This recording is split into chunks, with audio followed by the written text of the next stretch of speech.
فأعوذ بالله من الشيطان الرجيم. بسم الله الرحمن الرحيم.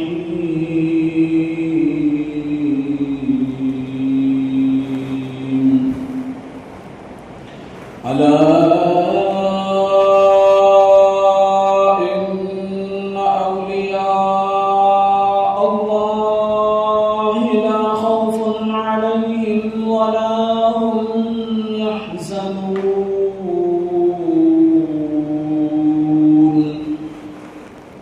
صدق الله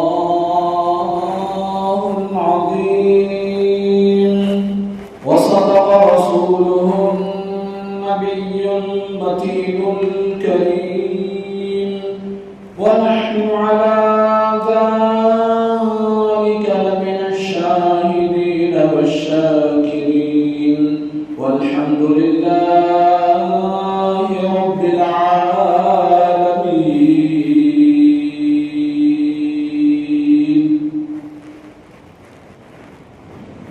خطبہ مسلمہ کے بعد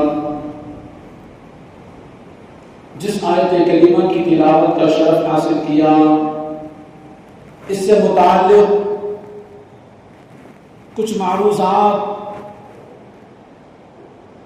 پیش کریں. میں اور آپ تمامی حضرات گنبد خضرا میں آرام فرمانے والے آقا، لمبے لمبے ہاتھوں سے بھیک دینے والے داتا جناب احمد مجتبی محمد مصطفیٰ صلی اللہ علیہ وسلم کی بارگاہ بے کس پناہ میں ہدیہ درود و سلام پیش کر لیں اور پڑھیں با آواز بلند درود پاک. اللہ رب محمد صلی علیہ وسلم نحن عباد محمد صلی علیہ وسلم صلاة و سلاما علیک یا رسول اللہ صلی اللہ تعالی علیہ وآلہ وسلم. پیارے محترم اسلامی بھائیوں، درود پاک کی بھی بڑی فضیلتیں ہیں. جو بندہ کثرت کے ساتھ درود پاک پڑھتا ہے وہ دنیا میں بھی اس کی بے شمار بھلائیاں پاتا ہے، آخرت میں بھی درود پاک کی برکت سے اس کو بے شمار اس کی برکتیں نصیب ہوں گی. درود پاک کی فضیلت کے تعلق سے فرمایا گیا، اللہ پاک کے آخری نبی محمد عربی صلی اللہ علیہ وسلم نے ارشاد فرمایا، شب جمعہ اور روز جمعہ یعنی جمعرات کا دن گزرنے کے بعد جو شب آتی ہے یہ شب جمعہ کہلاتی ہے، یعنی جمعے کی رات، اور روز جمعہ یعنی جمعہ کا دن جو کہ ابھی ہے. اللہ کے رسول فرماتے ہیں مجھ پر کثرت سے درود پاک پڑھیں. اس دن مجھ پر کثرت کے ساتھ درود پاک پڑھو، کیونکہ تمہارا درود پاک مجھ پر پیش کیا جاتا. تو ہم کو کثرت کے ساتھ درود پاک پڑھنا ہے. انشاءاللہ درود پاک کے بے شمار فضائل ہم کو حاصل ہوں گے. اور مسلمانوں، ماہ ربیع الاوّل کا چاند ہو چکا ہے اور تقریباً آج 2 تاریخ ہے، 3 تاریخ ہے. ربیع الاوّل کی آج 3 تاریخ ہے. یہ مہینہ حضور غوث پاک رحمت اللہ تعالی علیہ کے نام سے منسوب ہے. اس ہی مہینے کو بڑی 11ویں شریف کے مہینے سے نسبت دی جاتی ہے. اللہ پاک کا ہم اہل سنت والجماعت پر بڑا فضل و کرم ہے کہ اس نے ہمیں اپنے اولیاء کرام کی عزت و تعظیم کرنے اور اعراس منانے، مزارات مبارکہ پر حاضری دینے اور ان کی سیرت بیان کرنے کی توفیق عطا فرمائی۔ اولیاء کرام اللہ پاک کے پسندیدہ بندے ہوتے ہیں، ان کی ساری زندگی اللہ و رسول کی یاد میں گزرتی ہے۔ ہمیں بھی اسی طرح شریعت کے مطابق زندگی گزارنا چاہیے۔ اللہ پاک اپنے ان نیک بندوں اولیاء کرام رحمہم اللہ السلام پر اپنی رحمتوں کی برسات فرماتا رہتا ہے۔ اولیاء کرام کی شان و عظمت کے لیے یہ قرآنی آیات ہی کافی ہے۔ اللہ پاک نے اپنے پسندیدہ بندوں کا ذکر 11ویں پارے کے 12ویں رکوع میں یوں ارشاد فرمایا، الا ان اولیاء اللہ لا خوف علیہم ولا هم يحزنون۔ سن لو، بے شک اللہ کے ولیوں پر نہ کچھ خوف ہے نہ کچھ غم۔ کیا غور جب 11ویں 12ویں میں معمہ یہ ہم پر کھلا غوث اعظم، تمہیں وصل بے فصل ہے شاہدی سے، دیا حق نے یہ مرتبہ غوث اعظم۔ اور مسلمانوں،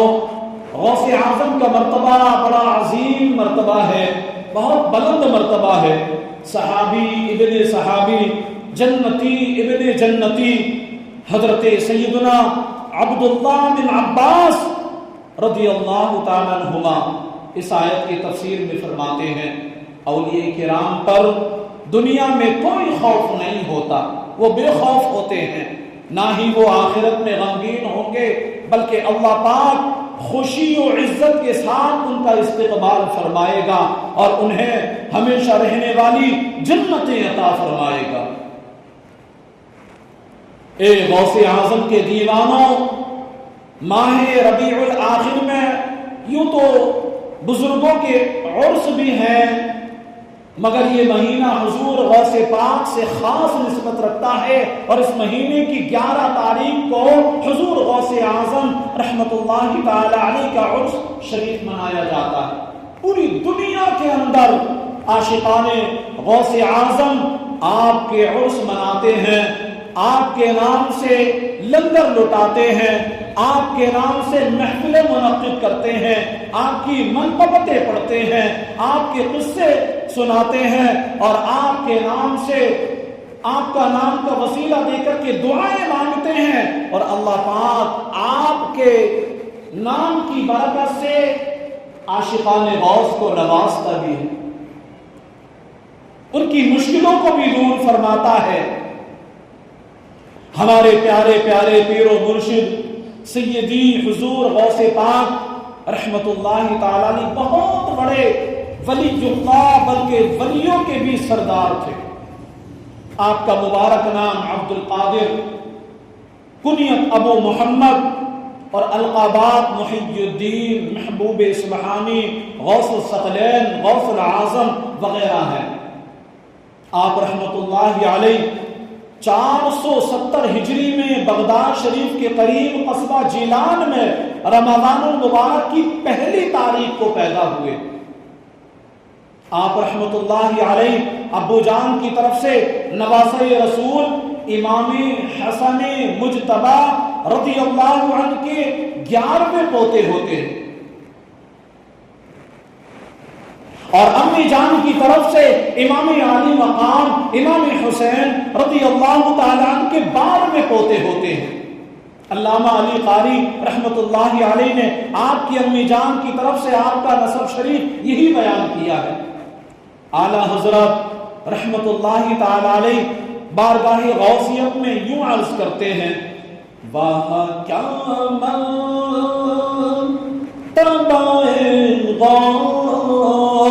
سے بالا تیرا، باہ کیا مرتبہ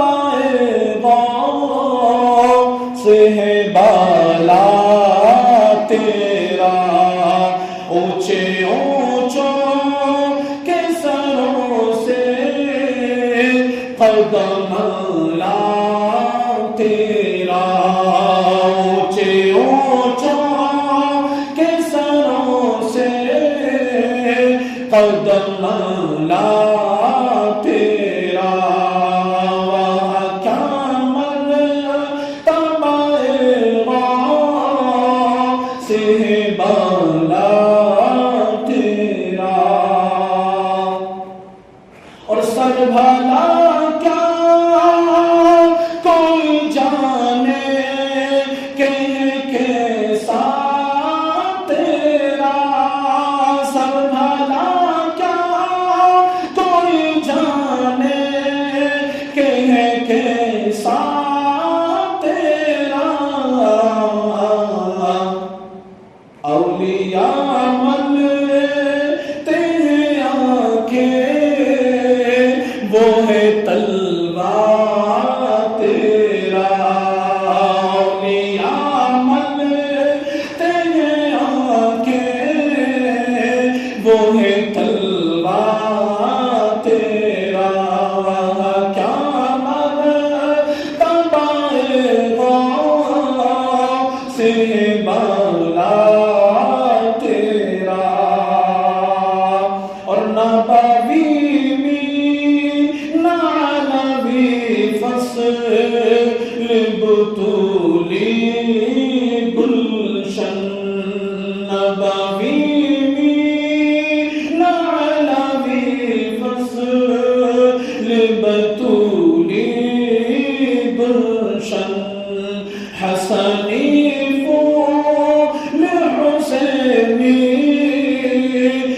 مہکنا تیرا حسنی پھول حسینی ہے مہکنا تیرا وہاں کیا غوث وہاں کیا مرتبہ غوث مولا تیرا اونچے اونچوں کے سروں سے قدم اعلیٰ تیرا اے غوث پاک رحمت اللہ تعالی علیہ کے ماننے والوں ہمارے غوث پاک رحمت اللہ علیہ کے ابو جان حضرت سیدنا ابو صالح موسیٰ جنگی دوست رحمت اللہ علیہ نے غوث پاک رحمت اللہ علیہ کی ولادت کی رات دیکھا کہ رسولوں کے سردار جناب احمد مختار صلی اللہ علیہ وسلم مع صحابہ کرام العاریہ العظام رضی اللہ عنہم ان کے گھر تشریف لائے اور ان الفاظ مبارکہ سے خوشخبری سے نوازتے ہیں اے ابو صالح اللہ پاک نے تمہیں ایسا بیٹا عطا فرمایا ہے جو ولی ہے اور وہ میرا اور اللہ پاک کا محبوب یعنی پسندیدہ ہے اور اس کی اولیاء کرام رحمہم اللہ السلام میں ویسی ہی شان ہوگی جیسی انبیاء و مرسلین میں میری شان ہے اور دیگر انبیاء کرام علیہ السلام نے یہ خوشخبری دی کہ تمام انبیاء کرام تمام اولیاء کرام رحمہم اللہ تمہارے نیک بخت بیٹے کے فرما بردار ہوں گے اولیاء کرام تمام تمہارے بیٹے کے فرما بردار ہوں گے اور ان کی گردنوں پر اس کا قدم ہوگا اللہ اکبر اعلیٰ حضرت لکھتے ہیں نا کہ جس کی گردن جس کی منبر ہوئی گردن اولیاء جس کی منبر ہوئی گردن اولیاء اس قدم کی کرامت پہ لاکھوں سلام جس کی منبر ہوئی گردن اولیاء اس قدم کی کرامت پہ لاکھوں سلام غوث اعظم امام تقی والنقی غوث اعظم امام تقی والنقی جلوہ شان قدرت پہ لاکھوں سلام غوث اعظم امام تقی والنقی جلوہ شان قدرت پہ لاکھوں سلام عظیم تابعی بزرگ رحمت اللہ علیہ حضرت سیدنا حسن بصری رحمت اللہ علیہ نے اپنے زمانے مبارک سے لے کر حضور غوث پاک کے زمانے مبارک تک تفصیل سے خبر دی اور فرمایا کہ جتنے بھی اللہ پاک کے اولیاء کرام گزرے ہیں سب نے شیخ عبد القادر جیلانی رحمت اللہ علیہ کی خبر دی ہے۔ سلسلہ اطاریہ قادریہ کے عظیم بزرگ حضرت سیدنا جنید بغدادی رحمت اللہ علیہ فرماتے ہیں مجھے عالم غیب سے معلوم ہوا ہے کہ 5ویں صدی کے درمیان میں سید المرسلین صلی اللہ علیہ وسلم کی اولاد پاک میں سے ایک قطب عالم ہوگا جن کا لقب محی الدین اور نام مبارک سید عبد القادر رحمت اللہ تعالی علیہ ہے، اور وہ غوث اعظم ہوگا اور ان کی جیلان میں پیدائش ہوگی۔ اللہ اکبر۔ او مسلمانوں، حضور غوث پاک کے نانا جان حضرت سیدنا عبداللہ صومعی رحمت اللہ علیہ جیلان شریف کے اولیاء کرام میں سے تھے۔ آپ نہایت پرہیزگار ہونے کے علاوہ صاحب فضل و کمال بھی تھے۔ آپ مستجاب الدعوات تھے، یعنی جو دعا آپ مانگتے وہ دعا قبول ہوتی تھی رب تبارک و تعالی کی بارگاہ میں۔ آپ کی دعائیں قبول ہوا کرتی تھیں۔ اگر آپ کسی شخص سے ناراض ہوتے تو اللہ پاک اس شخص سے بدلہ لیتا، اور جس سے آپ خوش ہوتے تو اللہ پاک اس کو انعام و اکرام سے نوازتا۔ جسمانی طور پر کمزور ہونے کے باوجود آپ نوافل کی کثرت کیا کرتے اور ذکر و اذکار میں مصروف رہتے تھے۔ آپ اکثر معاملات میں واقع ہونے سے پہلے جو بھی معاملہ درپیش ہوتا اس کی پہلے ہی خبر دے دیا کرتے کہ یوں فلاں وقت میں فلاں واقعہ رونما ہونے والا ہے، فلاں کام درپیش آنے والا ہے، یوں فلاں کام تمہارا بگڑے گا یا بنے گا۔ جو بھی کام ہوتا اس کو پہلے ہی اس کی خوشخبری دے دیا کرتے آپ، اور جس طرح آپ ان کے ہونے سے اطلاع دیتے تھے اسی طرح ہی وہ واقعات رونما بھی ہوتے۔ جو بات آپ بتاتے وہ ٹھیک اسی طرح جس طریقے سے آپ کی زبان مبارک سے سنے جاتے وہ واقعات رونما ہوتے تھے۔ غوث پاک کی پھوپھی جان کی کنیت ام محمد اور نام عائشہ بنت عبداللہ تھا۔ آپ نیک اور باکرامت خاتون تھی۔ لوگ اپنی ضرورتوں کے پورا ہونے اور دعائیں کرانے کے لیے آپ کے پاس حاضر ہوا کرتے تھے، آپ کی پھوپھی جان کے پاس۔ حضور غوث پاک کے ایک بھائی بھی تھے اور علم و تقوی میں کافی حصہ ملا تھا ان کو، مگر آپ جوانی میں فوت ہو گئے۔ آپ کے بھائی جان حضور غوث پاک رحمت اللہ علیہ کا خاندان نیکوں کا خاندان تھا۔ آپ کے نانا جان، دادا جان، ابو جان، امی جان، پھوپھی جان، بھائی جان اور صاحبزادگان سب متقی و پرہیزگار تھے۔ اسی وجہ سے لوگ آپ کے خاندان کو اشراف کا خاندان کہتے، اشراف کے خاندان کہتے تھے، اور اسی نام سے آپ جانے پہچانے جاتے تھے۔ حضور غوث پاک حضرت سیدنا شیخ عبد القادر جیلانی رحمت اللہ علیہ کی خدمت میں نیم روز ملک جو اب افغانستان کا صوبہ ہے اس کے بادشاہ نے لیٹر بھیجا کہ میں ملک کا کچھ علاقہ بطور جاگیر آپ کو دینا چاہتا ہوں، اس کا آپ کو گورنر بنانا چاہتا ہوں کہ آپ بھی گورنری حاصل کریں اور عیش و عشرت والی زندگی گزاریں۔ اللہ اکبر۔ میرے پیارے پیارے پیر و مرشد حضور غوث پاک رحمت اللہ علیہ نے اس کے جواب میں فارسی میں 4 اشعار لکھ کر بھیجے، جس کا ترجمہ یوں ہے: اگر میرے دل میں ملک سنجر کی کچھ بھی ہوس ہو تو سنجر کے بادشاہ کے کالے رنگ کے تاج کی طرح میرا نصیب کالا ہو جائے، اس لیے کہ جب مجھے دولت نیم شب یعنی اللہ پاک کی یاد میں راتوں کو جاگنے کی سلطنت حاصل ہے، سلطنت نیم روز کی قیمت میری نظر میں جو کہ دانے کے برابر بھی نہیں۔ حضور غوث پاک فرماتے ہیں اللہ پاک نے مجھے جو راتوں کو عبادت کرنے کی لذتیں عطا فرمائی، یہ سلطانی عطا فرمائی، اس کے آگے دنیا کی یہ سلطنت ہے بیکار ہے، مجھے کوئی کام کی نہیں۔ اسی لیے تو ایک عاشق غوث اعظم نے کہا ان کا منگتا پاؤں سے ٹھوکر دے وہ دنیا کا تاج، ان کا منگتا پاؤں سے ٹھکرا دے وہ دنیا کا تاج، جس کی خاطر مر گئے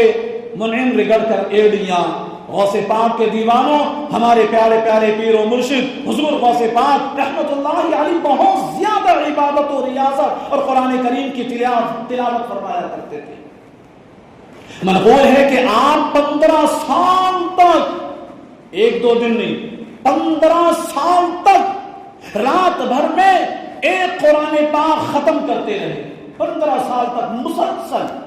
بلا ناغہ،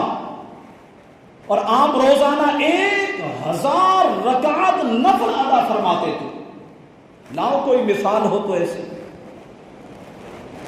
بلا ناغہ کیے ہر رات میں 15 سال تک متواتر ایک ٹانگ پر کھڑے ہو کر غوث پاک قرآن پاک کی تلاوت کرتے رہے، اور ہر رات 1000 نوافل پڑھا کرتے تھے۔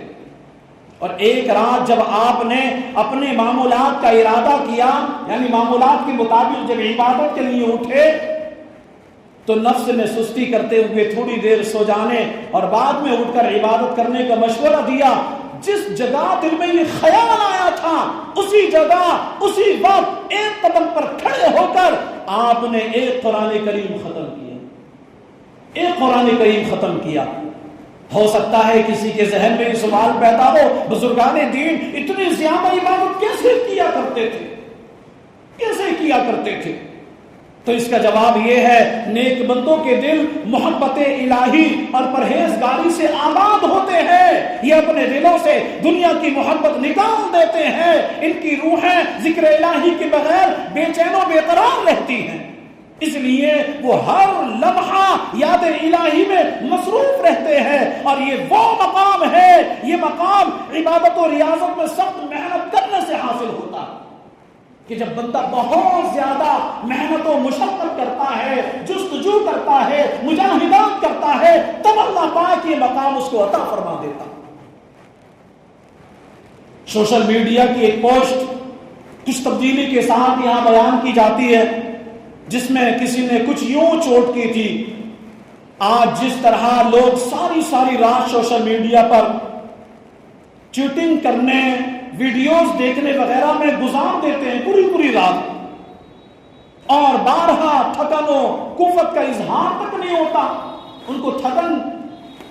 کا احساس نہیں ہوتا، ان کا چین و قرار یاد پروردگار میں ہونا چاہیے تھا، لیکن نہیں، سوشل میڈیا میں ان کو چین و قرار ملتا ہے، جس وجہ سے وہ اپنے پاک پروردگار کی یاد میں اس طرح مشغول ہو جاتے تھے کہ ساری رات گزارنے کا پتہ ہی نہیں چلتا تھا۔ آج دیکھ لیں سوشل میڈیا میں راتیں گزر جاتی ہیں، لذت ایسی ملتی ہے کہ پتہ ہی نہیں چلتا رات کب گزر گئی سوشل میڈیا میں۔ تو پتہ چلا کہ جس طریقے سے آج دنیا میں مست ہونے والا انسان، دنیا کی لذتوں میں کھو جانے والا انسان، دنیا کی بدمستی میں مست رہنے والا انسان جب رات بھر سوشل میڈیا پہ رہ کر کے اس کو نہ تو بے چینی ہوتی ہے، نہ بے قراری ہوتی ہے، بلکہ لذتیں ملتی ہیں، اور یہ لذتیں ہی ہیں کہ نہ اس کو نیند آنے دیتی ہے، نہ بے قراری کا احساس ہونے دیتی ہے، رات گزر جاتی ہے، فجر کی اذان ہو جاتی ہے، پتہ ہی نہیں چلتا کہ رات کب گزر گئی۔ اسی طریقے سے اولیاء کرام اللہ کی محبت میں گم ہو کر کے رات میں جب کھڑے ہوتے، نیت باندھ کر قرآن کی تلاوت کرتے رہتے، قرآن کی تلاوت کرتے رہتے، نماز میں مصروف رہتے، پتہ ہی نہیں چلتا تھا رات کب گزر گئی، پتہ ہی نہیں چلتا تھا رات کب گزر گئی۔ مؤذن اذان دیتا تب پتہ چلتا کہ ہاں رات گزر چکی ہے، صبح نمودار ہو چکی ہے۔ اور مسلمانوں، اللہ والوں کا ہمیشہ اس طریقہ رہا ہے کہ ڈھیروں نیکیاں کرنے اور گناہوں سے بچنے کے باوجود وہ بے خوف، بے پناہ خوف خدا رکھتے تھے، بے خوف نہیں رہتے تھے۔ سرکار بغداد حضور غوث پاک رحمت اللہ علیہ بھی بے پناہ خوف خدا رکھتے تھے۔ حضرت سیدنا شیخ شرف الدین سعدی شیرازی رحمت اللہ علیہ فرماتے ہیں کہ حضرت سیدنا شیخ عبد القادر جیلانی رحمت اللہ علیہ کو حرم کعبہ میں دیکھا گیا۔ حضور غوث پاک کو حرم کعبہ میں دیکھا گیا کہ کنکریوں پر سر رکھے بارگاہ رب العزت میں عرض گزار ہیں اور کہہ رہے ہیں اے رب کائنات، اے کعبے کے رب، مجھے بخش دے، اور اگر میں سزا کا حقدار ہوں تو بروز قیامت مجھے اندھا اٹھانا تاکہ نیکوکار لوگوں کے سامنے مجھے شرمندہ نہ ہونا پڑے۔ کیسا خوف خدا تھا! اتنے بڑے اللہ کے ولی کہ غوث اعظم کا ان کو لقب ملا، وہ غوث اعظم ہیں، راتوں رات قرآن پاک کی تلاوت کرنے والے، ہر رات 1000 نوافل پڑھنے والے، خوف خدا اپنے دل میں رکھنے والے، لیکن پھر بھی حرم کعبہ کے سین میں آپ پتھریوں پر اپنے ماتھے کو ٹیکے ہوئے زاروں قطار روتے ہیں، بارگاہ سمدیت میں عرض گزار ہوتے ہیں، مولا اگر تو مجھے قیامت کے روز سزا دے تو مجھے اندھا کر کے اٹھانا تاکہ لوگوں کے سامنے میں شرمندہ نہ ہوں، نیک لوگوں کے سامنے۔ اور ہم وعدہ خلافیاں ہم کرتے ہیں، شرابیں ہم پیتے ہیں، زناکاریاں ہم کرتے ہیں، بدزبانیاں ہم کرتے ہیں، ماں باپ کو ہم ستاتے ہیں، اور اس حد تک کہ بعض بدنصیب تو ایسے ہیں کہ اپنے والدین کو مارتے تک ہیں، اسلام کا مذاق ہم اڑاتے ہیں، اور پھر اپنے آپ کو نیک کہتے نہیں تھکتے۔ ہم یہ کہتے ہیں کہ ہم بڑے نیک ہیں، بڑے متقی پرہیزگار ہیں۔ انگلیاں اٹھانا تو بڑا آسان ہو گیا، ایک دوسرے پر انگلیاں اٹھانے میں ہرگز گریز نہیں کرتے، یہ نہیں دیکھتے کہ جو سامنے والے کے اندر برائی ہے کہیں ایسا تو نہیں کہ وہ برائی میرے اندر بھی ہے۔ حضور غوث پاک رحمت اللہ تعالی علیہ کی بارگاہ میں ایک مرتبہ ایک خاتون آئی اور عرض کی، حضور میرا بچہ بڑا ضدی ہے، ضد بہت کرتا ہے، کہنا نہیں مانتا، آپ کچھ ایسا کر دیں کہ میرا بچہ ضد کرنا چھوڑ دے، کوئی تعویذ دے دیں۔ تو حضور غوث پاک رحمت اللہ علیہ نے کہا، اے خاتون تم کل آنا، آج چلی جائیں آپ۔ وہ خاتون واپس لوٹ جاتی ہے گھر کو، جب کل ہوتا ہے پھر بارگاہ غوثیت میں حاضر ہوتی ہیں اور حضور غوث پاک کی خدمت میں عرض کرتی ہیں، حضور آپ نے کہا تھا کل آ جانا، میں حاضر آ گئی ہوں، لہٰذا آپ کرم فرما دیں۔ تو حضور غوث پاک رحمت اللہ تعالی نے کہا اپنے بچے کو میرے پاس بھیجیں۔ اس خاتون نے اپنے بچے کو حضور غوث پاک رحمت اللہ علیہ کے پاس بھیجا۔ حضور غوث پاک نے اس کے کان کے پاس میں اپنا منہ لے جا کر کچھ کہا، اور کہنے کے بعد میں اس خاتون سے کہا کہ اب جاؤ، تمہارا بچہ ضد نہیں کرے گا۔ وہ خاتون اپنے بچے کو لے کر گھر چلی جاتی ہیں اور کیا دیکھتی ہیں کہ جو کل تک جو بچہ ضد کرتا تھا آج اس نے ضد کرنا چھوڑ دیا، ماں کا فرما بردار بن گیا، نیک متقی پرہیزگار بن گیا اور اللہ اللہ کرنے والا بن گیا۔ کچھ دنوں کے بعد یہ خاتون حضور غوث پاک کی خدمت میں حاضر ہوتی ہیں، عرض گزار ہوتی ہیں، حضور آپ نے نہ تو کوئی وظیفہ بتایا تھا نہ ہی کوئی تعویذ دیا تھا، صرف کان کے پاس میں جا کر آپ نے کچھ بات کہی تھی، لیکن اس دن سے لے کر آج تک میری یہ سمجھ میں نہ آئی آپ نے کہا کیا تھا کہ اس نے ضد کرنا چھوڑ دیا۔ تو اب سنو وہ تاریخ ساز جملہ آپ بھی سن لو، آپ کے بھی کام آئے گا۔ میرے پیر و مرشد حضور غوث پاک رحمت اللہ تعالی علیہ نے ارشاد فرمایا مسکراتے ہوئے، اے خاتون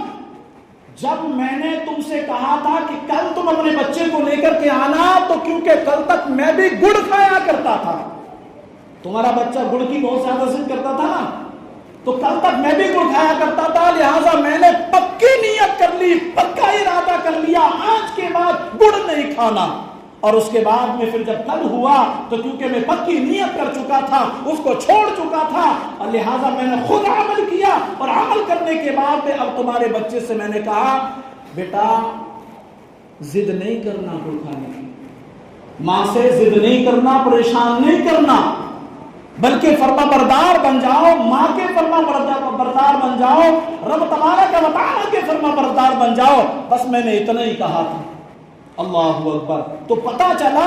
کہ جو کام ہم دوسرے کو نصیحت کے طور پر بتانے کے لیے چلیں تو پہلے اس پر عمل کرنے والے بن جائیں خود۔ آج ہماری اولادیں ہمارا کہنا نہیں مانتی نا، بڑے پریشان ہیں اولاد کو لے کر، اولاد کو کہتے ہیں نماز پڑھ لو، نہیں پڑھتی نماز، جی تم کتنی پڑھتے ہو نماز؟ اولاد کو کہتے ہیں قرآن پاک لے کر کے بیٹھ جاؤ تلاوت کر لو، نہیں کرتی، تم کتنی تلاوت کرتے ہو؟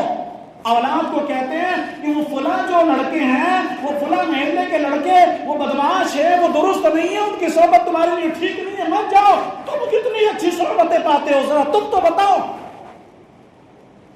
کبھی ہم نے غور کیا نصیحت کرنے سے پہلے ہم نے اس نصیحت پر خود کتنا عمل کر لیا ہے؟ کیا ہم نے اپنی مساجد کو آباد کیا ہے؟ کیا ہم نے اپنے گھروں کو ذکر الہی سے آباد کیا ہے؟ کیا ہم نے شریعت کے دائرے میں رہ کر زندگی گزارنے کا عزم مصمم کیا ہے؟ کیا ہم نے رب تبارک و تعالیٰ کی اطاعت و فرما برداری کی قسم اٹھائی ہے؟ اگر یہ تمام چیزوں سے ہم خالی ہیں تو ذرا سوچئے تو صحیح ہماری زبانوں میں تاثیر آئے گی کہاں سے؟ ہماری سن کر کے ہماری باتوں پر عمل کرے گا کون؟ تو پیارے دوستو، پہلے خود عمل کرنا لازمی ہے، پہلے خود عمل کرنے کی پکی نیت کریں۔ آج سے نیت کریں کہ انشاءاللہ 5 نمازیں باجماعت ادا کریں گے انشاءاللہ عز و جل، بغیر کسی عذر شرعی کے کوئی نماز نہیں چھوڑیں گے انشاءاللہ عز و جل۔ نیت کریں کہ انشاءاللہ جھوٹ نہیں بولیں گے انشاءاللہ عز و جل۔ نیت کریں کہ کسی کو دھوکہ اور فریب نہیں دیں گے، کیونکہ مسلمان کی شان ہے ہی نہیں۔ اپنے معاشرے کے اندر امن لے کر کے آئیں گے، سلامتی لے کر کے آئیں گے، وہ اس طرح کہ خود بھی رب کے فرما بردار بنیں گے اور دوسروں کو بھی انشاءاللہ رب کا فرما بردار بنانے کی کوشش کریں گے۔ اللہ پاک ہم سب کو کہنے سننے سے زیادہ عمل کرنے کی توفیق عطا فرمائے، آمین آمین بجاہ النبی الامین صلی اللہ علیہ وسلم، وما علینا الا البلاغ۔